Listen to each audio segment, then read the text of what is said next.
pouco que este encontro, que califico de moi positivo, creo que algunhas cuestións se refrendan e que se viron reflexadas, como decía, con anterioridade no último Estado de Autonomía, onde reflexa unha posición absolutamente autista por parte do Partido Popular sobre os problemas reais dos cidadáns. Creo que os partidos temos que non solamente dar a sensación, sino que efectivamente se transmite de que somos capaces de dialogar, pero que efectivamente hai visións distintas dentro da sociedade, e iso non é o que ten que preocupar o que lle preocupa ao ciudadano, sino que eses cauces de diálogo se manteñan, lógicamente buscando e reforzando os criterios que cada un temos. Por tanto, neste momento o Partido Socialista ten unha posición moi clara en materia de políticas sociais, todo o que se refire á educación, á sanidade, aos servicios públicos, ao estado de bienestar,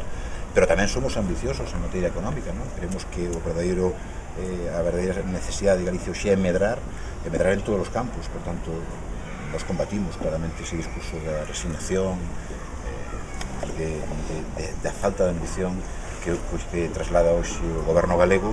e que contribuye a que efectivamente esa resignación se instaure nos galegos. Por tanto, eu creo nese sentido que o resultado desta reunión é moi positivo. En algunhas cuestións, como saben vostedes, temos posicións diferentes, pero iso non impide falar do que realmente hoxe lle preocupan aos galegos, que é como contribuímos a que o país medre, que mentres medre o país se vaya generando emprego, sobre todo o gran problema que temos, que é un problema de